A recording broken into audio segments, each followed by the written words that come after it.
I had a chance to talk to Jay Lucas about, what his style's going to be, because he is a young mid-30s head coach. And we don't really know what his style is going to be like.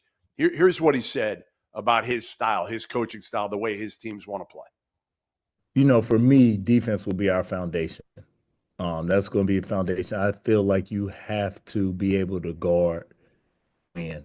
And you may have nights where you're not shooting great, so you can't rely on offense all the time. You got a foundation of defense. So our plan is to be one of the best defensive teams in the country. That'll be something that'll be a staple in our program.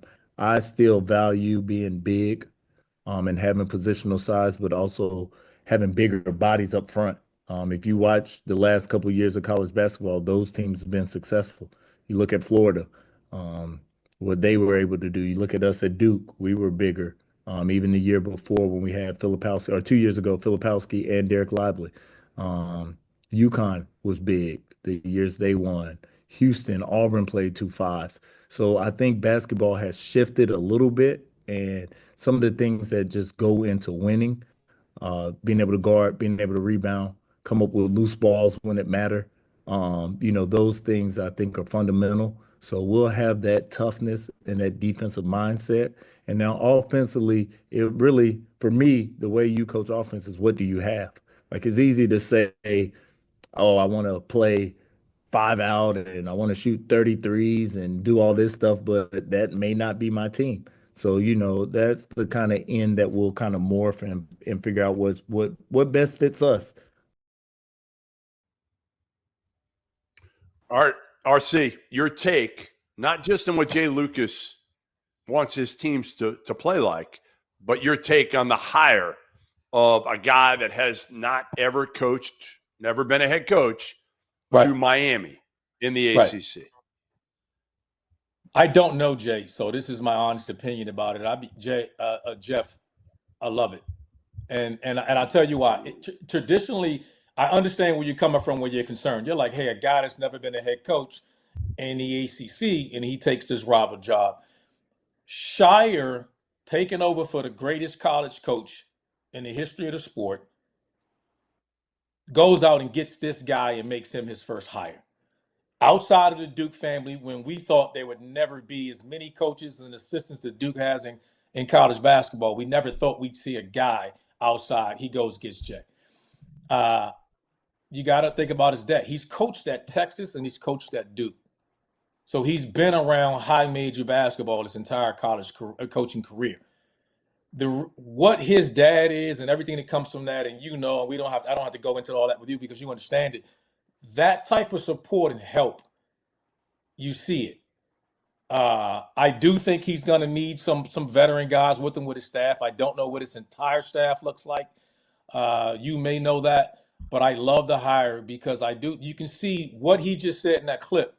You see his imprint on that Duke staff, on Duke. Because he's right. 2 years ago, they were really big with Lively being a rim protector. That was the strength of that team. This team this year was more talented, but you saw the positional size. So what he says there shows you the impact that he had on Duke basketball in his brief time there. So I love the hire with the NIL support of what he's coming in with his dad. He has so many people to lean on and support him.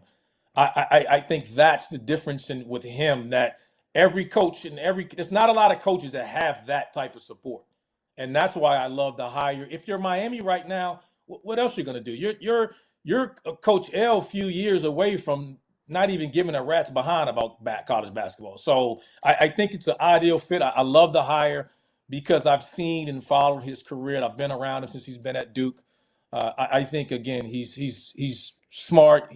I think you see what he wants and how he's envisioning Miami the same way you saw of Duke from 2 years ago now. So he's giving you a blueprint of what that looks like. I think he'll do really well, provided the NIL support that Miami has had before.